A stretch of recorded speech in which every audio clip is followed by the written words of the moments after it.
Excellencies, ladies and gentlemen, I am Shemsura, Minister of Energy and Power Development of Zimbabwe, and would like to start by thanking the President of the Assembly for inviting me to preside over this ministerial dialogue. I now invite the Assembly to turn to agenda item number 10, which is Ministerial Dialogue on Critical Materials for the Renewables-Centered Energy Transition, how to jointly harness opportunities.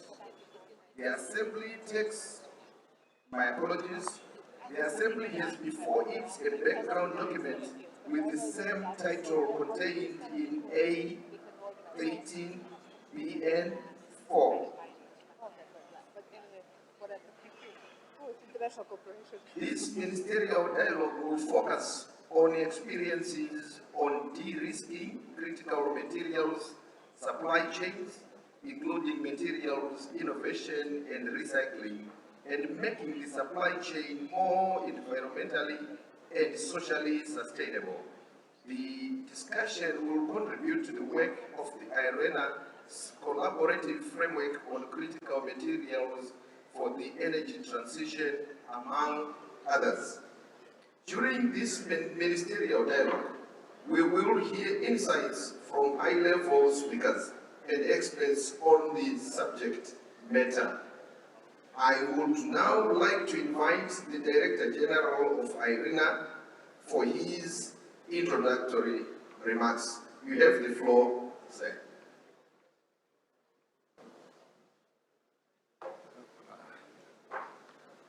So, Excellencies, distinguished participants, ladies and gentlemen, dear friends, I am pleased to welcome you all to this dialogue on critical materials for the renewable-centered energy transition. We heard repeatedly that the energy transition must be dramatically accelerated. This is why our discussion today is so important, so we can anticipate and collectively tackle challenges. It is encouraging to see the growing political momentum behind rethinking to rapidly ramp up supply and processing of these materials, but also to avoid mistakes of the past. Mistakes including with respect to the environmental and social impact of extractive industries. We see more and more countries announcing national and regional strategies and public-private partnership, and in some cases, even regulatory commitments. Ensuring that all materials for the energy transition are available at the required scale and timeline is a huge undertaking that will require concerted action of many players. IRENA finds that, in the long term, availability of critical material for the energy transition will not be a barrier for it. Rapid growth has to happen, but still utmost care for the environmental, labor, and social aspects. We need strong commitments towards sustainability standards and their enforcement. Diversifying supply is another priority, which doesn't only mean funding new mines or processing sites, but also innovation to help reduce or eliminate the use of these materials.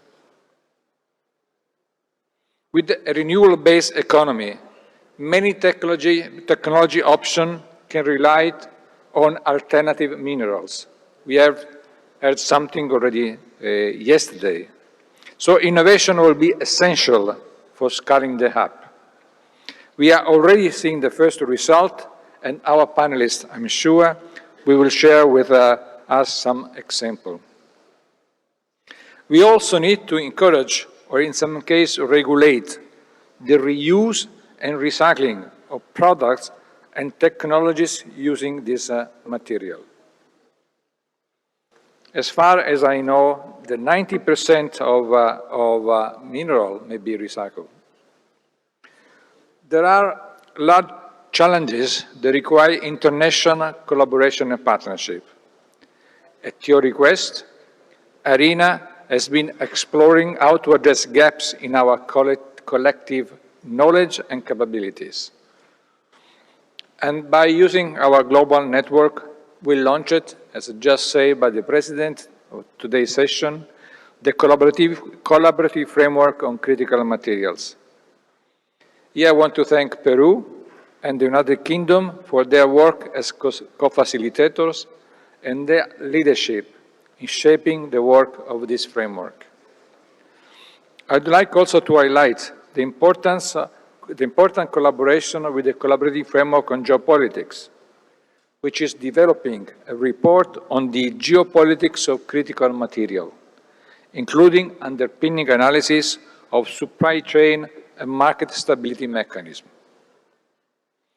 We plan to use the report, and we will suggest to the Indian Presidency, as a basis for the high-level forum on the energy transition, which we may plan to convene in the spring.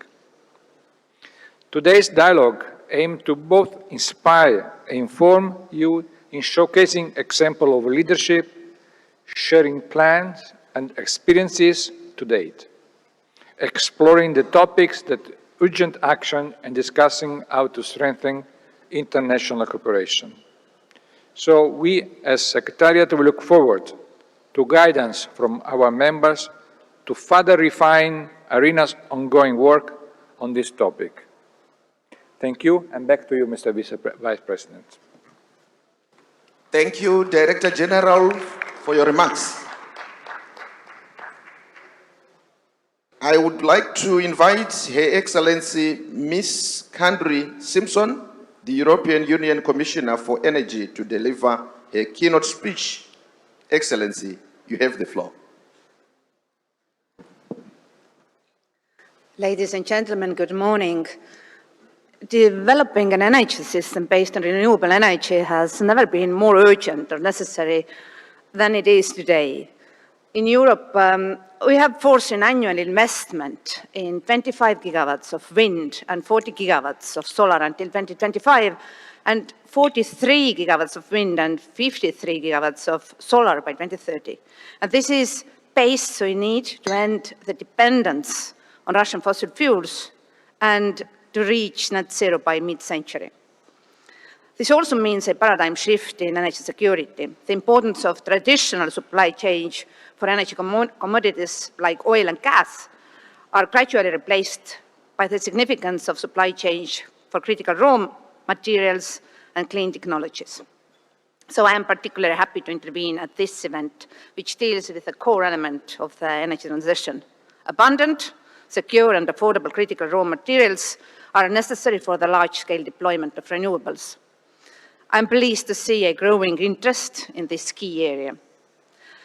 As this shift in the energy landscape takes place, our needs for critical raw materials increase, thus creating the risk of new vulnerabilities and dependencies replacing the past ones. This requires a policy response. In the EU, we anticipated the challenge in September 2020 with the adoption of the action plan on critical raw materials. It tackles vulnerabilities in the raw material supply chain and bolsters Europe's resilience and open strategic autonomy in key technologies needed for the green and digital transitions. The plan highlights the importance of reducing our dependency on primary critical raw materials through circularity, sustainability and innovation. It aims to strengthen domestic sourcing and processing of raw materials in the European Union, but also to diversify supply with sustainable and responsible sourcing from partner countries. The plan also triggered the creation of the European Raw Materials Alliance, which addresses the challenge of securing access to sustainable raw materials, advanced materials, and industrial processing know-how. But we did not stop there. Commission President Ursula von der Leyen announced in her State of the Union address last September that the EU intends to step up action to secure supplies of the critical minerals and to identify strategic projects all along the supply chain within and outside the EU. To meet this objective, we will propose a European Critical Raw Materials Act this spring to ensure adequate and diversified supply for Europe's green transition and digital economy, while enhancing reuse and recycling. This act will reinforce the EU monitoring capacities and strengthen the EU value chain by identifying mineral resources and raw materials which are in the EU's strategic interest. In addition to strengthening of our critical raw material supply chain, we are building new ties with reliable, like-minded partners around the globe. We are determined to diversify our supplies and avoid being over-dependent on a few countries with high concentration of critical raw materials, extracting and refining. And we have already negotiated strategic raw materials value chain partnerships and raw materials chapters in FTAs with resource-rich countries such as Canada, Ukraine, Namibia, and Kazakhstan. In the case of developing countries, partnerships also focus on capacity building, training and skills, and deployment of infrastructure, in particular for renewables. To enforce our cooperation with like-minded partners, we recently participated in the launch of the Mineral Security Partnership proposed by the US and involving 11 partners, including the European Union, several EU member states, Canada, Japan, and South Korea. And its goal is to share information on critical raw materials and investment opportunities to reinforce supply chain. And we also work within the G7 and G20 to build strong, responsible, sustainable, and transparent critical mineral supply chain. The EU highly appreciates the work that IRENA is doing on critical raw materials, both with the recent creation of the collaborative framework and its analytical work on key critical raw materials for the energy transition. And I would like to encourage the agency to keep up the good work, leveraging on its wide membership to foster international cooperation on this crucial issue for the future of the global energy system. Thank you, and I wish you a fruitful discussion. Thank you, Your Excellency, for your remarks. We will close the keynote speeches with the one from His Excellency Mr. Selwyn Hart, the United Nations Special Advisor to the Secretary General on Climate Action and Just Transition. Excellency, you have the floor.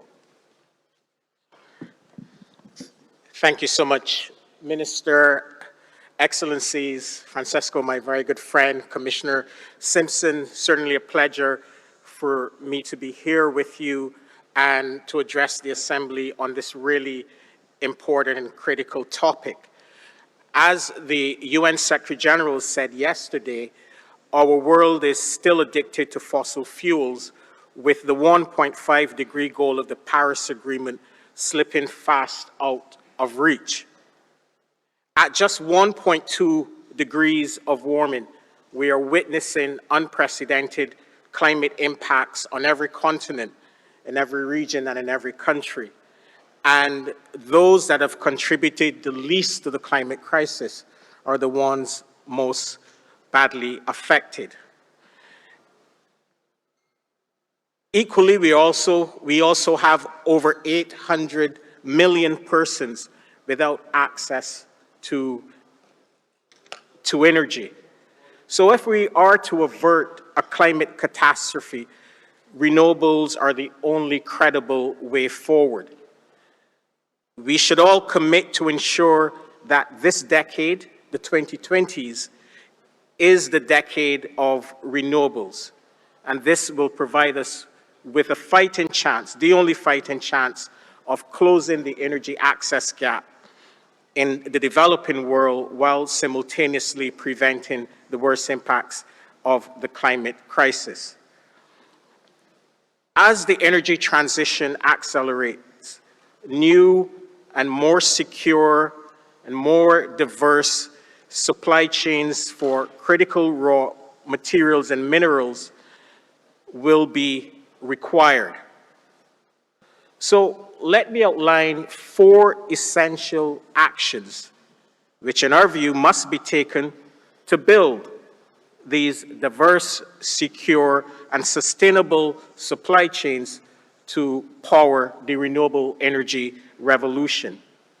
First, governments must provide clear policy and regulatory signals on the direction of travel of the energy transition. Supply and demand of critical materials for the renewable energy revolution must be consistent with holding the increase in global average temperature to 1.5 degrees Celsius. So therefore, all investments and innovation should be directed towards the achievement of the 1.5 degree goal of the Paris Agreement. This policy and regulatory certainty is badly needed by the private sector and those involved in making these important investment decisions. Secondly, environmental sustainability and respect for human rights, labor laws must not be compromised. As the demand for critical materials and minerals grow, the world must not follow the playbook of the fossil fuel industry. We must not degrade the environment, poison our oceans and our fresh water resources. I urge the critical materials and minerals industries, to proactively embrace the highest environmental and social safeguards and standards and ensure much greater transparency and embrace many of the concepts that Commissioner Simpson highlighted: circularity, environmental sustainability in general. Third, to ensure that the supply of critical materials truly benefits host communities, countries, and regions, we must build and diversify manufacturing capacities in these same host communities, countries, and regions. This will help to create millions of new jobs, especially for women and the youth in the developing world. This will also deliver concrete progress towards the achievement of the Sustainable Development Goals. We must ensure that no one is left behind as the world races towards a renewable energy future. And fourth and finally, we must strengthen international cooperation and collaboration on all of the above.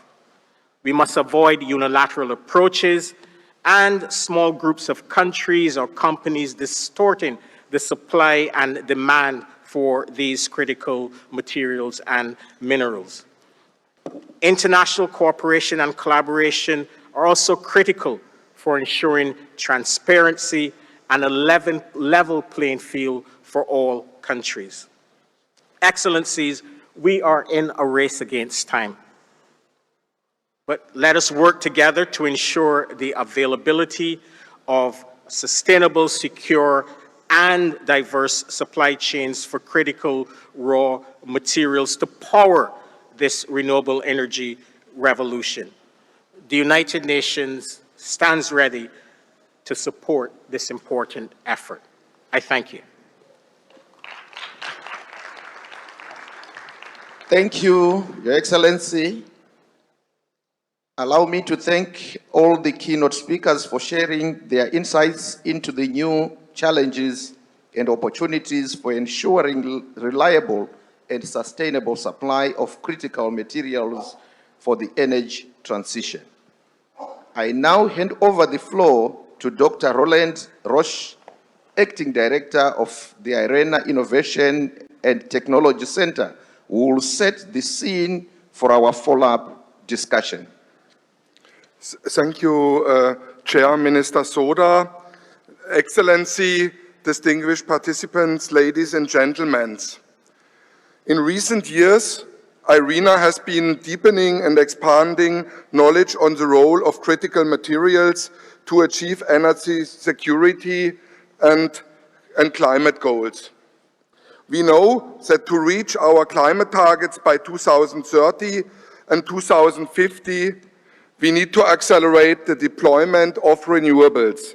This is particularly clear with the worsening energy crisis.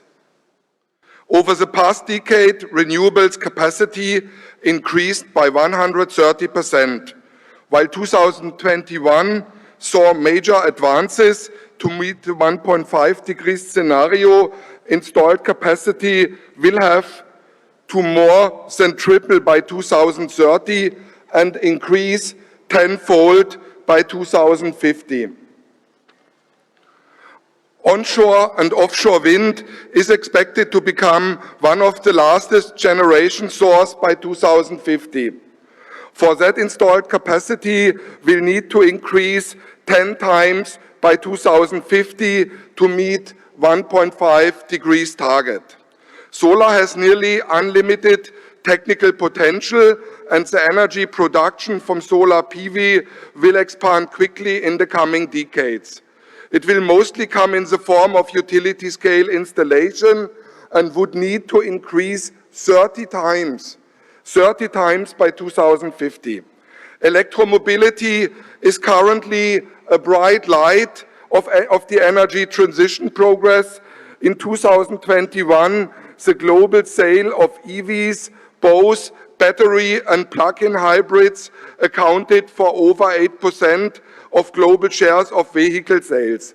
This share is foreseen to rise in the coming years, with EVs accounting for tremendously 1.7 billion by 2050. But that level of ambition reveals an existing mismatch with the current availability of the critical materials. And there are concerns that the rapid ramp-up of supply will contribute to increasing pollution and injustice.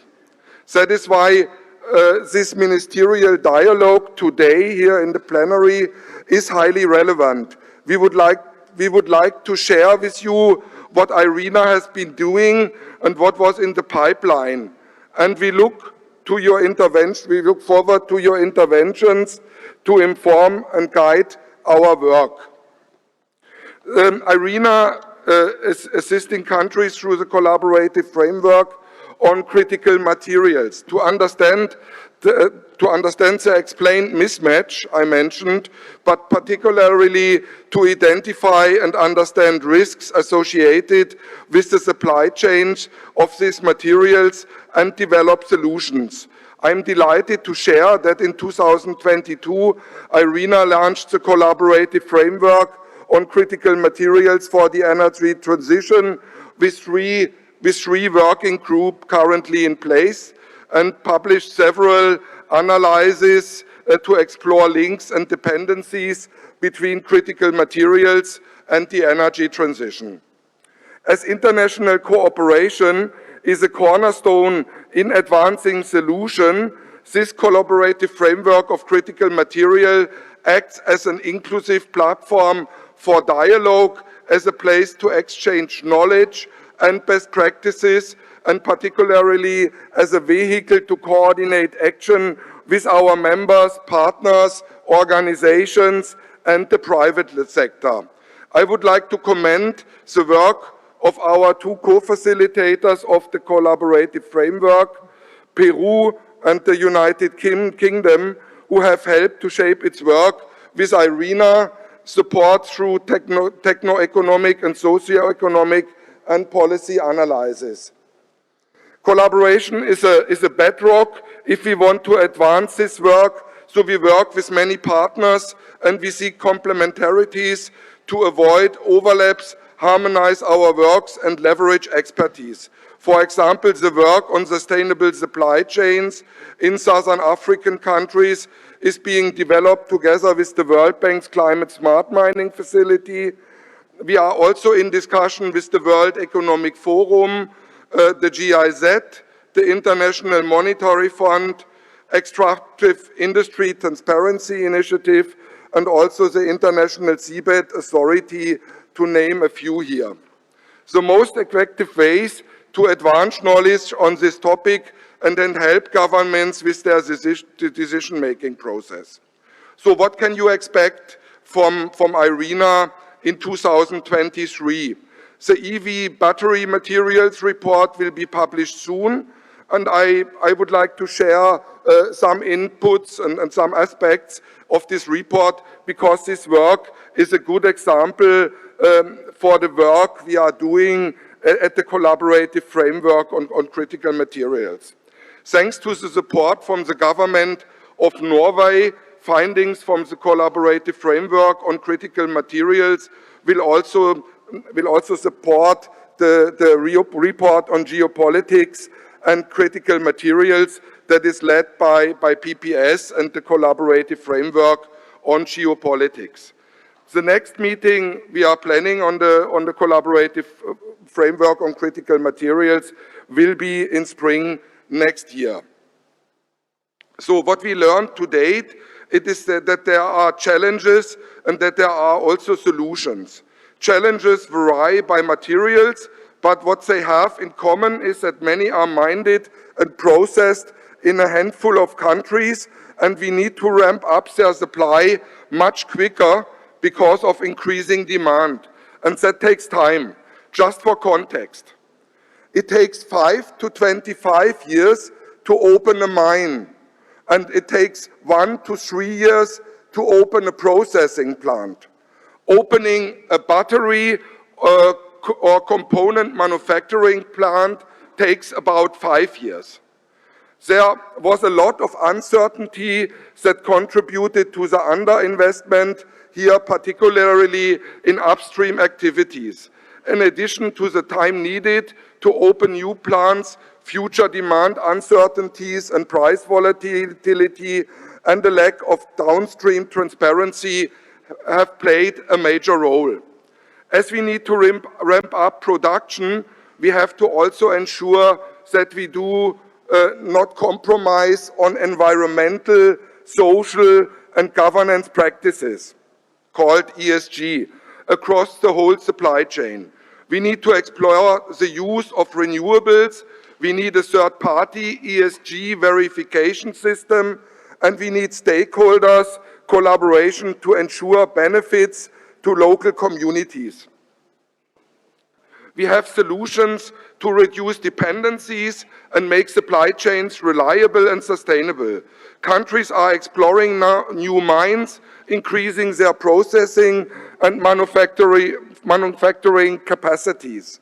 To mitigate a lack of transparency in data assessments of need and activities today, IRENA's collaborative framework as an inclusive platform has started working with countries and partner organizations to continue setting the scene for the session. Let me share with you some of our initial findings from our upcoming EV battery materials report. And as a way of introduction, let me thank countries for their comments and feedback on this report. We have looked into the battery chemistry, cathodes and anodes, and understand which minerals will be needed by 2013. Lithium-ion cathodes will dominate this decade, but we are seeing the start of increased production of other chemistries, for instance, sodium-ion batteries, which will have the potential to alleviate the demand for lithium while reducing costs substantially. Graphite and silicon graphite anodes will dominate until 2030. We continue watching emerging anode chemistries and their potential role. Gigafactories are on the rise. The annual capacity increased tremendously within the last 2 years, and projections see a 7-fold potential increase between today and 2030. 60% of the capacity will be located in Europe and North America, and their size are also growing, also almost tripling. Ramping up supply, diversifying the supply chain, and investing in material innovation is needed to mitigate supply risks in the short and in the midterm. Reusing EV batteries for stationary energy storage may support renewables with an expected uptake of 200 gigawatt hours per year in 2030. Recycling methods exist, but innovation is needed to improve costs sustainability and recovery rates of these processes. As there is a lack of battery feedstock, processed scrap will account for the majority of recyclable materials this decade. We will be finalizing this report soon, and we are keen to share the report with the membership. Significant progress to address bottlenecks has been achieved in the past 3 years. Countries have been developing national and regional critical material strategies, regional and international partnerships, and companies developing innovative solutions. We must be realistic that we are facing unprecedented challenges. I look forward to the panel today to hear about experiences and solutions from the distinguished panelists. Thank you very much for your attention. Thank you. Thank you, Dr. Roche, for your scene-setting presentation. During this ministerial dialogue, we will hear insights from experts on the subject matter. The discussion will be moderated by His Excellency Mr. Patrick Moody, the United Kingdom Ambassador to the UAE and co-facilitator of the collaborative framework on critical materials. After this panel discussion, I will open the floor for interventions by delegations. Let me now invite His Excellency Mr. Modi to take the floor. Thank you very much, Chair. And may I first start by thanking and introducing my distinguished fellow panelists.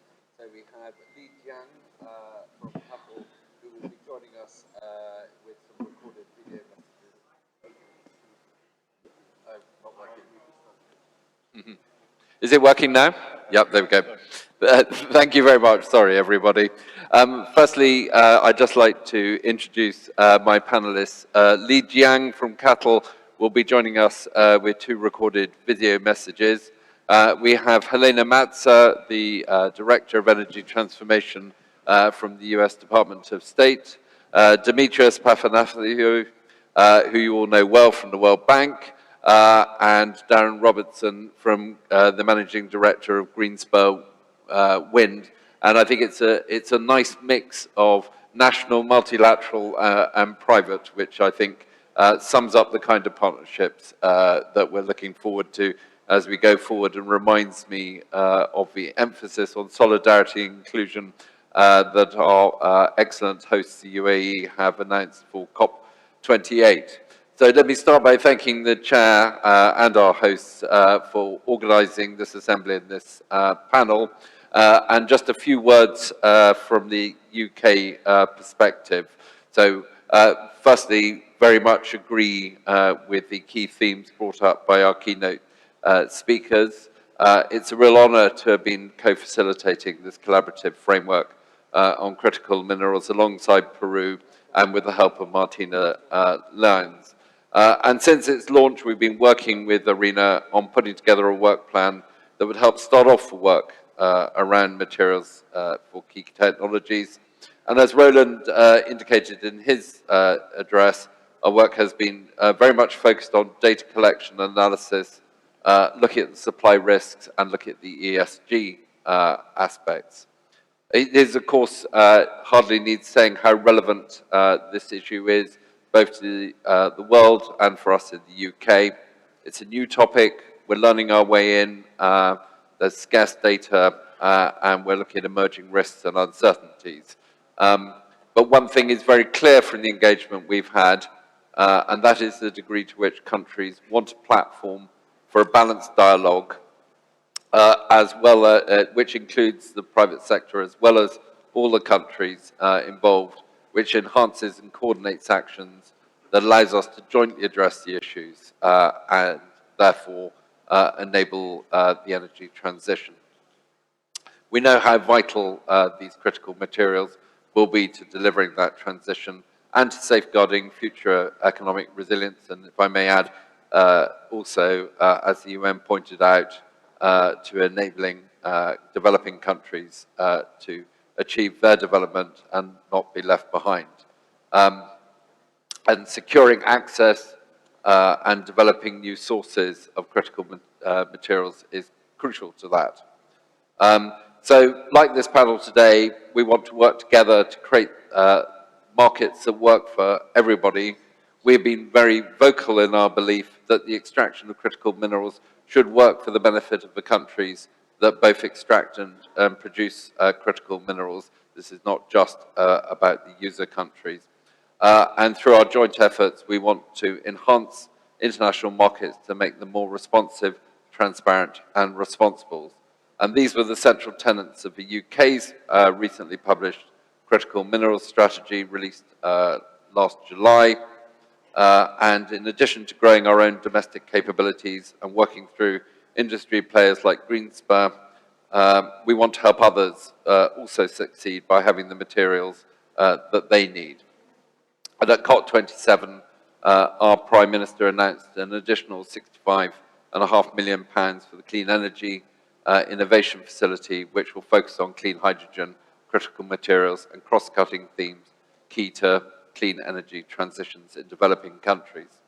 So to this end, we want to continue to play a leading role that pushes for the highest standards, but also enables this market to develop. So now is the time to turn to our panel, and I'm going to slightly rely on technology now, bringing in Li Jiang. Li Jiang works for contemporary Amprex Technology Co. Set up in 2011, it's grown into the world's biggest producer of EV batteries and operates all over the world as a partner to major car producers. As major, this is a question for Li, as major producers of batteries for EVs, are you concerned about materials supply becoming a major bottleneck for the production of EVs, and what are the major risks you deal with? 过去10年里，锂电池成本下降80%，能量密度提升3倍。 Yes, over the past 10 years, the cost of lithium batteries has decreased by 80%. Energy density has increased by 3 times, bringing about the increase in driving range from 100 to 1,000. In the last 10 years, we have seen a lot of innovation, and we have increased the competitiveness of EVs. And we have seen great improvement since 2021 due to the short-term mismatch in supply-demand of upstream resources, i.e. lithium. Industry has been faced with the pressure of price surge of raw materials, which has hindered the healthy and sustainable development of new energy. We've used different methods such as recycling in order to an investment to improve the situation. And in 2022, we made breakthroughs in resource investment recycling. In 2022, we obtained the mining right lithium clay deposit in Jiangxi, and preparation work for mining some new minerals is now in full swing.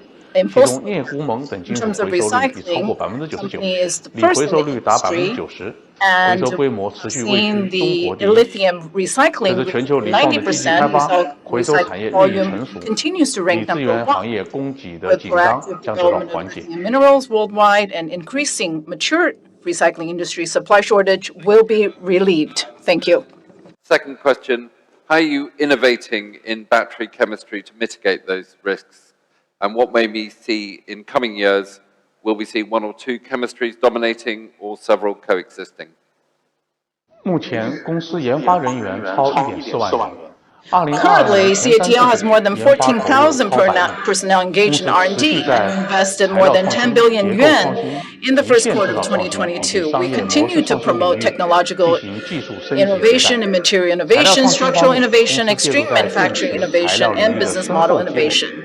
So the company has promoted continuous upgrading of the chemical system, supported by its long-term accumulation in batteries materials. In 2021, CATL released the first generation sodium-ion battery with the energy density of up to 120 watt-hours per kilo.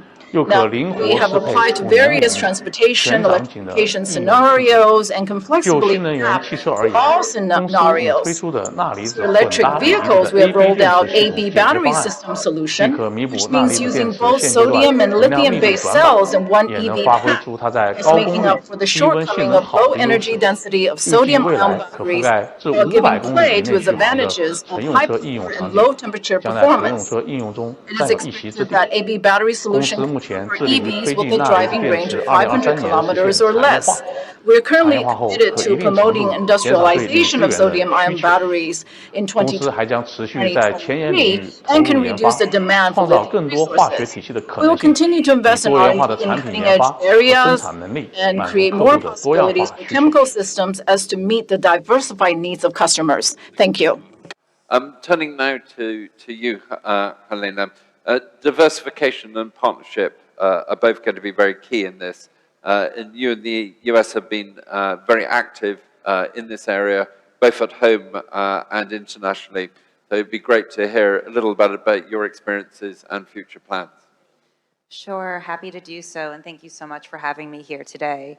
I always start these conversations with, the early first weeks of the Biden-Harris administration in the U.S., where we had both an executive order released on tackling the climate crisis at home and abroad, and a few days later, one on securing supply chains, which really just puts at the center how important issues like the one we're discussing here today are at the forefront of not only our administration's priorities, but the global priority set as well. Since then, at home, we've had the opportunity to pass really significant legislation, from our bipartisan infrastructure law to, of course, the Inflation Reduction Act, which is going to bring over $369 billion over the course of 10 years, so $30 billion a year, in development and support for the whole clean energy future economy.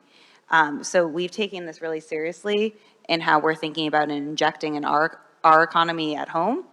And there's many wonderful programs and announcements that have come out of that work to date, including several $1 billion of grants for manufacturing and battery processing, and investments in new innovation, and a new loan that was actually just announced the other day for $700 million in lithium production coming out of our Department of Energy. So lots of enthusiasm at home, but of course I work at the Department of State, and our job is to really think about how we think about this work in partnership.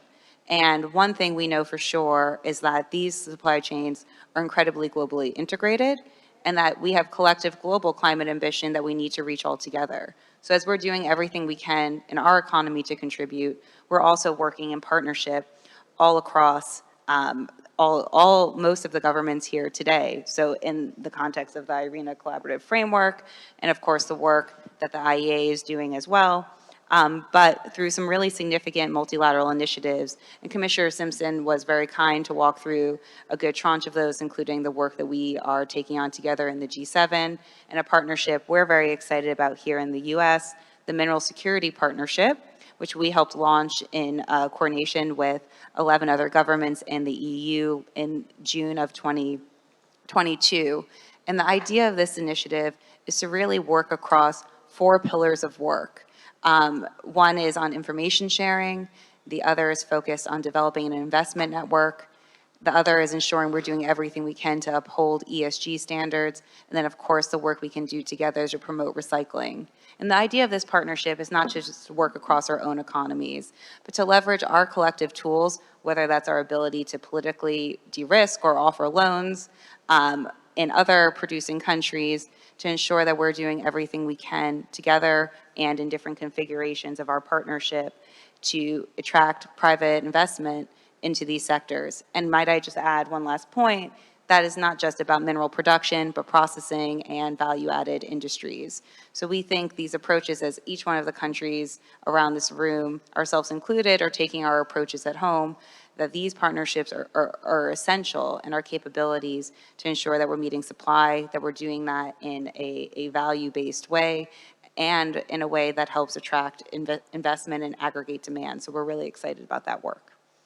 Thank you very much, Helena. And I was going to ask you a follow-up about lithium-ion batteries, but You covered it, so thank you very much. Great. Demetrius, over to you. Now, you've been looking at this in the World Bank for some time, and you launched the Climate Smart mining facility in 2019, the first ever fund dedicated to making mining for minerals climate smart and sustainable in resource-rich developing countries.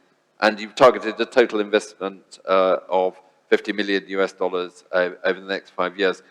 How do you see that facility helping accelerating mining of the materials in emerging and developing countries, and how is it going to be done responsibly? Thank you very much, and again, it's good to see everyone.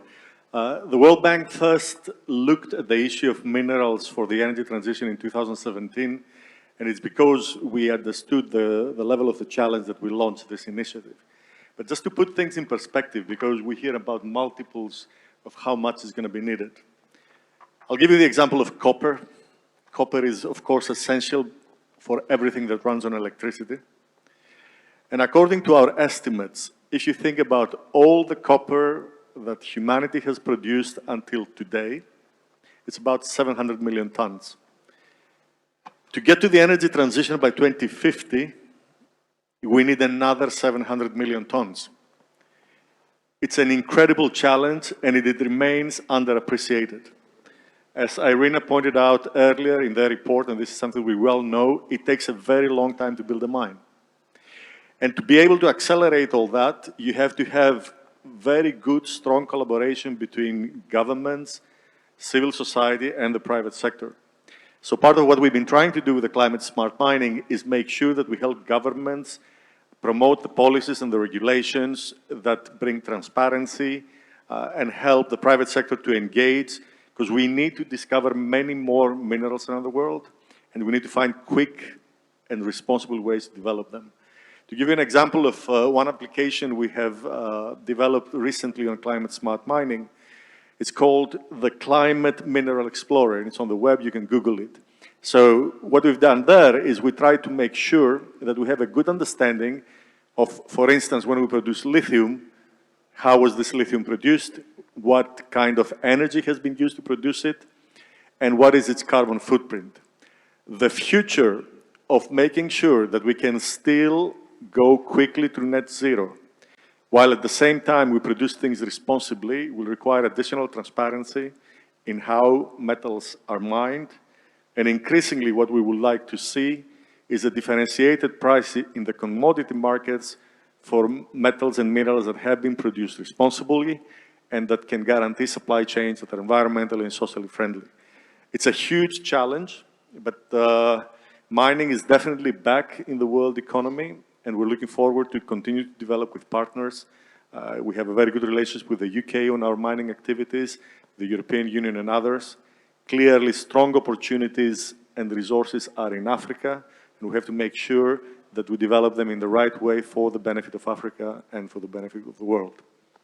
Demetrius, thank you very much. And I was sharing with you the example of my brother-in-law, who switched from being a coal miner to now looking at these rare minerals, which is exactly the kind of transition we want. Another new subject, Demetrius, hydrogen, coming up in everybody's mind, expected to be the big market. What do you see as the risks around materials for that? Particularly, people have talked about electrolyzers. So we have worked with the Hydrogen Council, and we just issued this month a report, and we have a launch event at the end of the month looking at exactly what does the transition with the use of hydrogen means in terms of using minerals.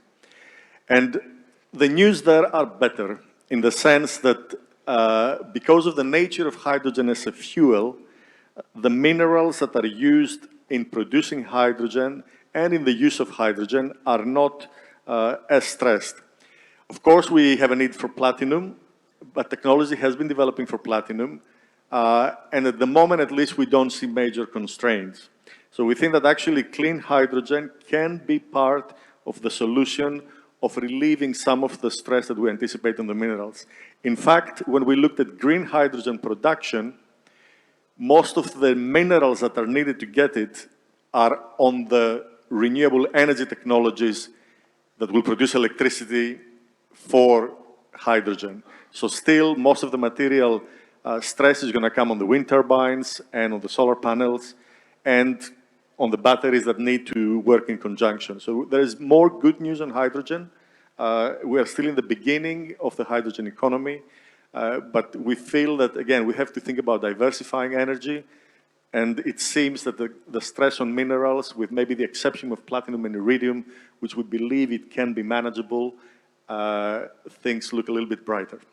Demetrius, thank you very much. And I think that leads us very well across to Darren Robertson from Greenspur. Greenspur has developed a wind turbine generator for offshore wind, which pioneers the first high-performance, rare earth-free permanent magnet. And so this brings in another area where we can look at either reducing or changing the type of minerals we use or removing the need for them completely. And their technology eliminates the need for copper coils without any loss in performance. But Darren, from your experiences, what are the trade-offs for wind generation technologies in not using rare earth technologies, and how you are dealing with that challenge? Thank you, Ambassador. I think the reality is rare earth magnets are of great performance, and that's the reason why they're used, and that's the reason why all the infrastructure has been designed to incorporate those magnets. But I think if we really want to address the supply chain vulnerability, the environmental impact, and the energy security concerns, the reality is we have to look at alternative architectures, alternative generator technologies to be able to incorporate magnets or other aspects that don't use rare earth magnets. I think one of the biggest things that we've seen with Greenspur is that there's a fear maybe of making that transition from industry. There's been a lot of development that's been going on through the years to get to where we are today in offshore wind. And so what we've tried to do in terms of the trade-off of minimizing that change is keep the architecture as close as possible as we possibly can. So we've developed a new architecture, but it's based around the trusted and reliable direct drive permanent magnet generators. So the big trade-off there is changing the architecture or making that transition for people and do the integration. One of the things that we've also thought about is the range of applications that we can apply our generator technology to. And so we know that cost is a big driver as well. So what we've managed to do as well is we've managed to create a generator that can use abundant ferrite, really low cost. That's probably about 98% of the cost of rare earth magnets. If we go to that extreme, what we have to consider mass of the generator, because that increases the mass. So for certain applications, that is perfect, and they can take that cost benefit. For other applications who need a more power dense generator, we have utilized gap magnets, next generation gap magnets. These are still significantly lower strength than rare earth magnets, but what we've managed to do is compete in terms of performance, cost, and mass as well. So we've modeled our design using these gap magnets and compared them against their NREL 15 megawatt benchmark. And we found that we've come in lighter and slightly cheaper as well in terms of bill of materials. So the reality is there is slight trade-offs, but if you use innovation and you go back to the source of the generator, we can minimize that trade-off. Thank you, Darren. And I mean, I think we all realize the importance of innovation. Is there anything more that we as policymakers can do to help you as the private sector and industry bring in those innovations and ensure that you can have rapid commercialization of them? Well, I think the biggest market, obviously, offshore wind. And if we look at where the components or the generators go to, there's a very small market. The market is dominated by a small handful of turbine manufacturers. So what we really need to ensure that that rapid scale happens is first the adoption. So that needs to be adopted into the OEMs. And I think one of the biggest challenges that we see today is that these turbine OEMs have their own challenges, whether that's in terms of the economic performance. So they're all trying to focus on optimizing what they have and what they've got and try and make that better to perform better. So if policy could be introduced that would encourage the route to market for these new technologies to incorporate those, whether that's through initiatives or bringing that technology, SMEs and innovators within the businesses of these turbine manufacturers, that would really help the scale and get that technology out there. The other component in reality is again the supply chain. So if we're trying to look at the next generation of magnets to eliminate rare earths, what we really need is policy that focuses on giving these researchers and developers of the new magnet technology access to a route to market again, and collaboration with applications. So what you might find is that there's several stages for that magnet to get to market, and that needs several innovators or companies, whether that's SMEs or tier 1 OEMs, to all be working together to ensure that the supply chain grows together, rather than just waiting on one aspect, or one aspect trying to make that high-risk commitment and not have the next route to market. Thank you very much, Darren, and thank you very much to my panelists. And I'm really struck that even though we're taking what appears to be one dimension of the energy transformation that we need to make, how much this it covers everything from development policy to financing to international partnerships to understanding the market to understanding the science.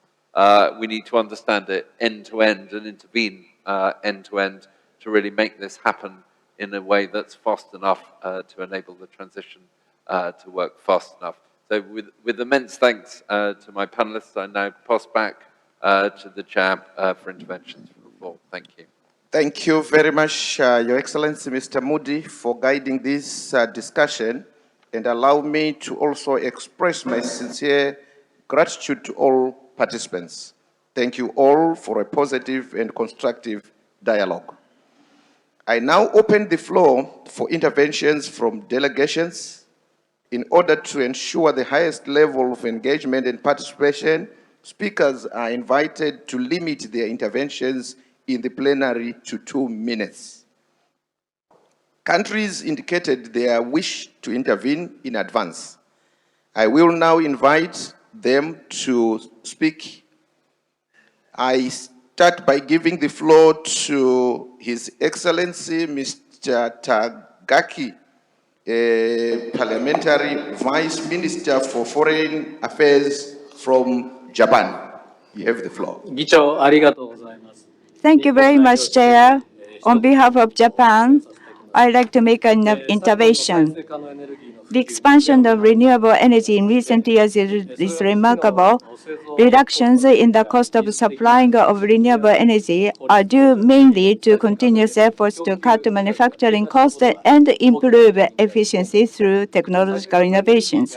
It goes without saying that renewable energy contributes to decarbonization. Furthermore, renewable energy is expected to serve as a low-cost energy source for islands and remote areas, which are places where access to the large-scale power generation and transmission systems has traditionally been impeded.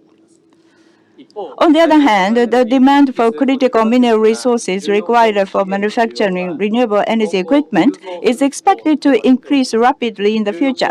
Rising prices of these critical mineral resources will significantly impact the manufacturing cost of renewable energy. In addition, unforeseeable and unavoidable disruptions of supply will not only raise manufacturing costs, but also result in shortages of equipment and impede repairs areas due to vulnerable supply chain.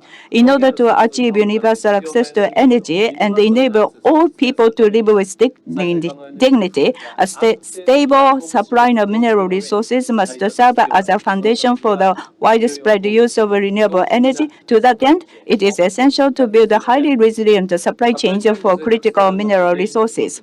A major source of vulnerability in supply chains is the lack of markets that encourage fair competition. In order to rectify this situation, we believe that the highly transparent and fair markets need to be established as soon as possible. Japan expects IRENA to take the lead in promoting the development of rules and regulations for the establishment of a highly transparent and fair markets. For example, it is necessary to strengthen environmental solutions and governance (ESG) rules in the supply chain. It does not count as a fair competition if lower prices are achieved through the use of child labor in mining, or if the human rights of workers and environmental safety are disregarded in refining processes.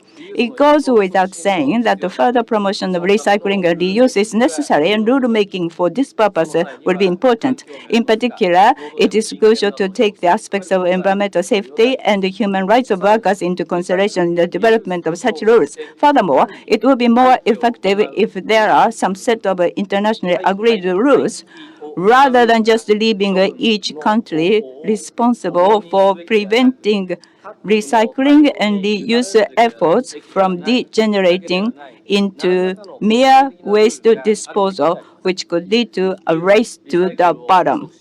Developing technology to promote recycling reuse is also important. For example, unlike the inorganic solar cells used in conventional solar panels, organic solar cells are being developed in Japan and are expected to reduce the environmental impact of solar cell disposal.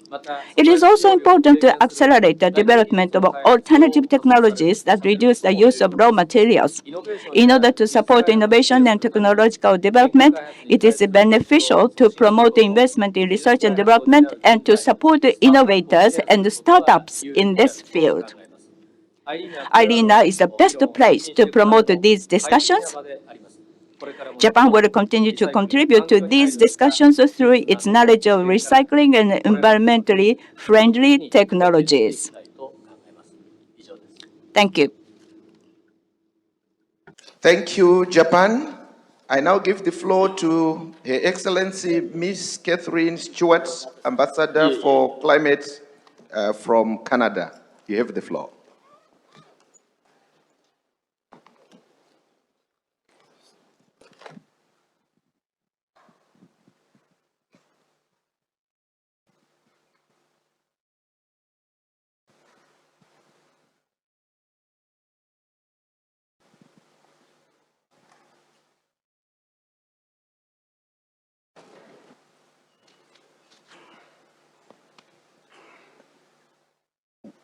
We will now move to the next intervention whilst they are sorting out some technical glitches. I now invite Ms. Isabel Munila, Deputy Assistant Secretary, U.S. Department of Energy. You have the floor. Thank you, Chair, and thank you for this excellent panel. As my colleague from the State Department mentioned, and I know she had to run away, the available data is conclusive. Any transition away from fossil fuels depends on enough global supply of critical minerals to meet future demand for clean energy technologies. And we have an opportunity to learn from the past and build an economy that is just and inclusive. A rules-based market built on transparency and respect for human dignity is the fastest pathway to the investment needed to accelerate transitions. The United States has mobilized the entire federal government and the U.S. economy to fulfill its emissions reductions commitment since returning to the Paris Agreement through the diversification of critical mineral supply chains, starting with historic investments towards building domestic capacity. For example, our bipartisan infrastructure law funded $2.8 billion in grants for battery manufacturing in the United States, and this helped to offset costs associated with higher standards. And in so doing, these grants are attracting private investment. One of our awardees, NTEC, received $200 million from the Department of Energy, and they were able to raise $1.24 billion in private investment in response.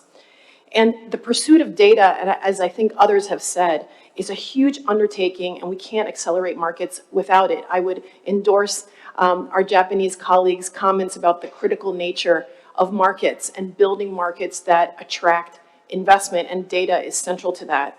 IRENA, in consultation with other multilateral institutions, can help lead the development of conventions for data collection and analysis that will attract that crucial investment that we need to accelerate the clean energy supply chains. And this kind of transparency will help direct the investment towards projects that uphold, again, as many have said already, I think we concur on this, that uphold the highest environmental standards, strongest protections for workers, and the clearest measures against corruption, yielding the best possible returns for investors. But I wanted to highlight a couple of other areas where we're making some investments, and I believe my colleague from the State Department covered a few of these, so I will try not to repeat those.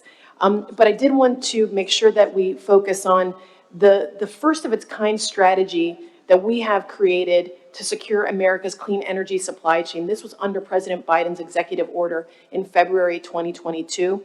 It is the first ever comprehensive U.S. government plan to map our clean energy industrial base and secure the supply chains that underpin it. It covers 40 actions across a range of technologies for the U.S. government to enact secure and resilient energy industrial base that can support our action on the climate crisis. But this requires urgent coordination with our international partners to diversify and secure resilient global supply chains. And in March of last year, Secretary Granholm, the Secretary of Energy of the United States, secured the adoption of 3 mandates on critical materials at the 2022 EIA Ministerial Communique. In her capacity as chair of the IEA Ministerial, Secretary Granholm emphasized the importance of critical materials for the clean energy transition and the demonstration of the inextricable links between our energy security and our climate security. In August 2022, we passed the Inflation Reduction Act, and we view this as vital to achieving our nationally determined contributions through the UNFCCC process. We also, again, we have announced awards in billions on battery manufacturing in the United States and launched last October the American Battery Materials Initiative that'll mobilize our entire government to secure reliable and sustainable supply of minerals used to power EVs, power electricity. But in more practical terms, it'll enable better continuity and alignment between our domestic and international battery supply chain policy agendas, and we hope that that's a benefit to all of our friends and allies in this room. And we're absolutely committed to a just transition that leaves no communities behind, and our initiatives are underway to attract, to support the clean energy workforce. Finally, I wanted to flag that in February 2022, the Departments of State, Defense, and Energy in the United States signed a memorandum of agreement to apportion a piece of the U.S. national defense stockpile to support the energy transition. And this was tied to the critical materials mandates approved for the 2022 IEA Ministerial. Our plans have always pointed to public-private partnerships that will capitalize on private investment. And we will focus on a number of strategic goals over the next decade, including coordinating with international partners and allies to diversify supply chains. Again, our last goal here, as I mentioned, is the critical work of international allies, including IRENA, IEA, and other multilateral fora. So we encourage IRENA and the collaborative framework stakeholders to work together to advance high ESG standards, pursue transparency and data sharing, and uphold human rights. And thank you very much, Chair. Back to you. Thank you, United States of America. I now give to Her Excellency Ms. Catherine Stewart, Ambassador for Climate from Canada. You have the floor. Thank you very much for the opportunity to speak today. And we've certainly heard over the last day and a half about the many challenges and substantial opportunities that exist with the growth of the critical minerals strategy, with the critical minerals sector, rather. And that's why Canada is taking action to strengthen and consolidate its existing position as a strong and sustainable producer and a reliable global supplier of minerals, and to develop innovative technologies to expand to other critical minerals, such as rare earth elements. The Government of Canada has taken several initiatives that are shaping the development of a strategic vision for Canada's critical mineral industry.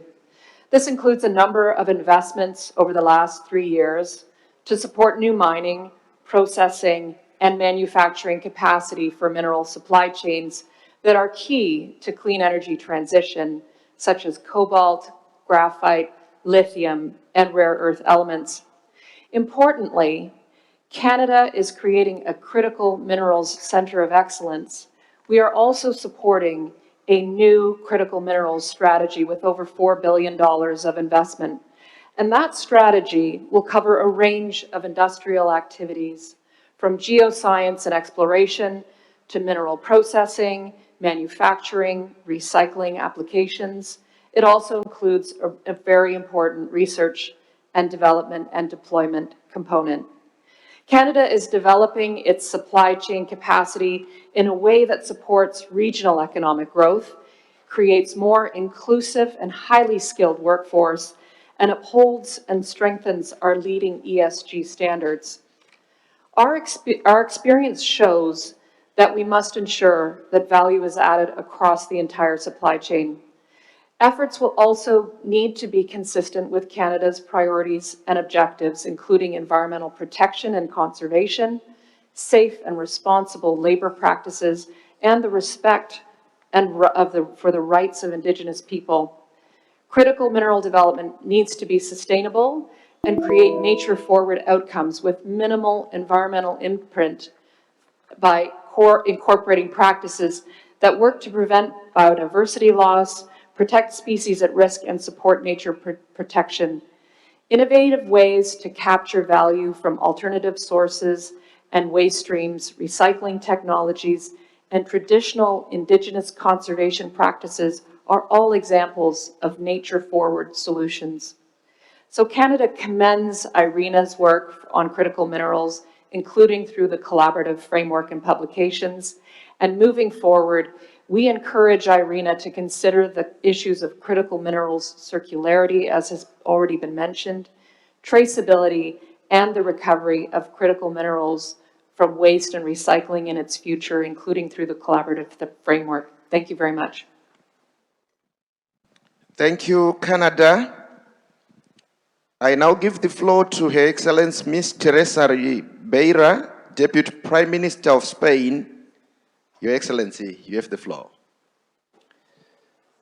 So, unfortunately, Teresa Rivera is participating in the Geothermal Alliance, so with your permission, as Director General in her department, I will make the statement on her behalf. Así que muchísimas gracias a la Presidencia. I'd like to thank the President of IRENA and everyone else here present, and thank them for giving us the opportunity to speak.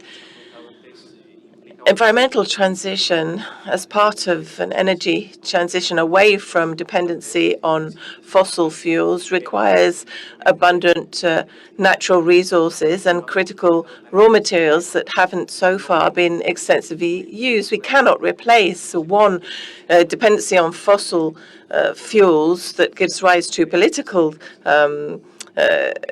differences to dependency on other materials. Obviously, in the light of high demand, we need to consider increase in extraction and mining of these critical materials that will be so important for energy transition. We need to also to have greater market transparency, as we've seen in other different industries, and use different strategies for different materials through extraction, processing, refinery, assembly, according to each different material. And in this context, and within the European Union, we're working on this strategic autonomy that's required. We cannot, as I said before, replace one energy dependency on another based on raw materials. Legislation on critical raw materials, which is being driven by the EU, seeks to increase domestic supply through supply and extraction, but also transformation and other aspects. Also, capacity building for our human resources is required, and we believe that our allies in the rest of the world would agree that important public investment is required. In Spain, we have identified this as a strategic issue, and recently we issued a roadmap for sustainable use of critical materials in 3 parts. The circular economy, first of all. Greater use of critical materials means that, first of all, we have to consider the end of cycle, how to make use of those materials once they have been used in renewable energy industries, and how we can revisit our current standards in mining practices and end-of-life use. Also, the use of abandoned facilities, and this doesn't always have to be linked to bad experiences in relation to mineral extraction, as has been the case in the past. If energy transition is going to mean that we're going to be dependent on critical materials, we now have the opportunity before us to design systems for example, electrification in a way that we minimize the use of those materials or make the best possible use of those available to us in Europe. And then we have the issue of the economy at local level. There will always be an impact. Very often, that impact from extraction is negative. So we need to ensure that that's not the case for these societies, and that these activities generate employment, and that the local community benefit from investment that goes on prior to and during the extraction process. And to finish, it's important at international level, and we believe IRENA has a role there to put in place the appropriate global governance structures, and we believe that IRENA can play an important role and make sure that price volatility is kept to a limit. We've seen after COVID and how we're coming out of the pandemic now, and given the current situation, increases in fossil fuel prices and energy prices is becoming an enormous issue. So we need to find ways to mitigate this through global governance. Also, collaboration in research and development is important to improve extraction practices, improve our standards, as I mentioned before, and the process of analyzing the social and environmental issues is essential if our societies are to come on board and accept the use of extraction practices and make the best possible use of critical materials. Thank you.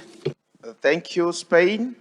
I now give the floor to Dr. Holger Kiesing, Head of Unit of Geopolitics of the Energy Transition and Hydrogen Diplomacy, Foreign Office of Germany. You have the floor. Thank you, Mr. Chair, Excellencies, ladies and gentlemen. Thank you for the opportunity to contribute to this important discussion. The energy crisis brought about by Russia's war against Ukraine showed what dependence on key energy imports means. And as an answer to this challenge, Germany committed to an intensified deployment of renewable energies, which of course is also key when tackling the climate challenge. But when it comes to the energy transition, we need to hedge against new undue dependencies as well. The data shows a looming mismatch between the world's strength and climate ambitions and the availability of critical materials that are essential to realizing those ambitions. And we're not talking only about deposit, but also about refinement and processing capacities and labor skills. The German government has been active in this regard. New guidelines about ways to secure a durable and resilient raw material supply have been published by our Federal Ministry for Economic Affairs and Climate Action in January, giving orientation about what we need to do now. This paper is a good basis for further discussion among ministries in Germany as well as with international partners. And as a member of the EU, we are looking forward to discuss the EU Raw Materials Act to be presented by the Commission in the first quarter of this year. And as far as IRENA is concerned, The rare earth elements paper already provides a good overview of our challenges and opportunities in the field. There are similar papers published by German DERA or by the EU Commission. So when it comes to taking political measures, it is of utmost interest to act in a coherent way. And therefore, it is important that IRENA's efforts are complementary or different from those of other organizations, adding new layers of analysis or filling gaps. We're very keen on avoiding any double work among international organizations. So to sum up and be brief, responsible mining, savings, reuse, recycling are all essential pillars to avoid bottlenecks or increase energy security when it comes to critical materials. And of course, the highest standards, social and environmental standards, are very close to our hearts as well. And Germany, in close collaboration with its partners, wants to play its part. Thank you very much for your attention. Thank you very much, Germany. I now give the floor to Mr. Maximov Andri, Director of the Department of Development of Electric Power Industry of the Ministry of Energy from Russia. You have the floor. Good afternoon. My name is Andrei Maximov. I'm a director of a department at the Russian Ministry of Energy, responsible for the development of renewable energy. And first and foremost, I would like to thank Mr. Francesco La Camera for the invitation to take part in this event. Russia is a party to the Paris Climate Agreement. We have taken a number of commitments to halve global emissions compared to 1990 levels by 2050. That is why it is very important to increase the share of the renewables in our energy generation. In Russia, right now we have 5.7 gigawatts of renewable energy facilities that are receiving special support measures. But also we have a high share of clean energy sources. The nuclear energy has the share of almost 40% in our energy mix. Hydro energy is 90%, and the renewables are 0.5% of our energy mix. And we have developed a forecast for the energy mix until 2050, which envisages that the nuclear energy should have the share of 25%. Large hydropower plants should have 90%, and renewables should have the share of 12.5%. The government has taken a decision to extend our support measures until 2035. And we are also planning to launch 8 large hydro generating facilities. That is, we are going to start the operation of 8 hydropower plants with a total installed capacity of 4.7 gigawatts. And we are going to use new materials, critical materials, something that is being discussed today. And that is why it is very important for us to develop and deepen strategic partnership with IRENA member states. And also, in particular, we are interested in stepping up cooperation with the countries of Asia and Africa.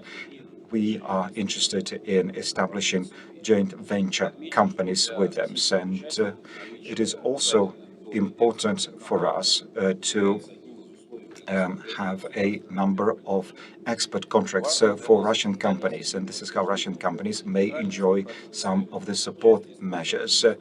Also, we are interested in stepping up the use of low-carbon materials and sources in the energy activities of the Russian companies, and we do hope that thus we will also integrate in the future with the international product certification systems. That is all. Thank you very much for kind attention, and I will be happy to answer your questions. Russia. Before we close our interventions, I would like to give the floor to the International Energy Agency. Thank you very much. My name is Mary Warlick. I'm the Deputy Executive Director at the International Energy Agency, and I would like to begin by expressing our sincere thanks to IRENA for giving us the opportunity to join this important dialogue today on critical minerals for the energy transition. Energy security has surely been at the heart of the IEA's mandate ever since the founding of the agency back in 1974. And over the years, we have been quick to respond to new energy security challenges. And the reliable and affordable supply of critical minerals such as lithium and copper, as you know, is fast rising as an important element to ensure rapid but secure energy transitions. Our motivation is a simple one. If we don't pay close attention, vulnerabilities related to critical minerals could make global progress towards a clean energy future slower or more costly and hamper international efforts to tackle climate change. In the IEA's climate-driven scenarios, demand for critical minerals for clean energy technologies quadruples by 2050, with lithium rising fastest among the key minerals, followed by nickel and graphite. And copper registers the largest growth in terms of absolute volume. Building on the IEA's major special report on critical minerals in 2021, and ministerial mandates in 2022, the IEA has been expanding its work on this subject in line with 6 recommendations presented in the report. Some of the major activities include, 1, undertaking systematic market monitoring to identify potential areas of stress through regularly updated projections, structured analyses, and data collection efforts. 2nd, building a security mechanism with actions that countries can undertake together to ensure security and transparent supply chains. 3rd, promoting technology innovation, leveraging the IEA's extensive collaboration program networks. And 4th, monitoring policy developments in a comprehensive manner through the IEA Critical Minerals Policy Tracker, among others. The hazards around critical minerals are real, but by acting now and through international cooperation across countries and international organizations acting together, governments can significantly reduce the risks of price volatility and supply disruptions. The International Energy Agency stands ready to work together with governments and other partners such as IRENA to ensure that hazards related to critical minerals do not derail the global drive to accelerate clean energy transitions. Thank you very much. Thank you very much. I wish to thank you all for your inputs, and that was our last intervention for this session. I now wish to invite Dr. Roland for his closing remarks.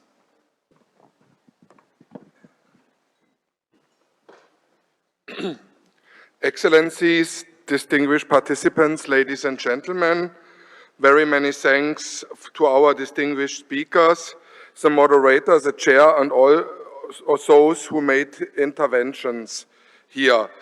Sorry for the ones that apologize that we didn't have time for all the intervention. We will ensure we capture any written comments submitted as part of the official record. This was a very rich and inspiring discussion on a topic of growing political, economic, and social importance. We have heard how many countries and companies have made serious commitments to ensuring the supply of critical materials, to avoid stalling the energy transition, to investing in materials, innovation, and clean recycling methods, and how many more are actively exploring how to do so. That strong political will, coupled with the private sector engagement, is very encouraging and essential if we are to successfully continue the global energy transition. It is clear from the discussion that diversifying supply chains and innovating technologies to reduce or eliminate the need for critical material presents a huge challenge. And it is encouraging that there is a growing number of options. We heard that by increasing the supply of materials rapidly, we cannot compromise the environmental and social governance and sustainability standards, as was mentioned many times here in this panel dialogue.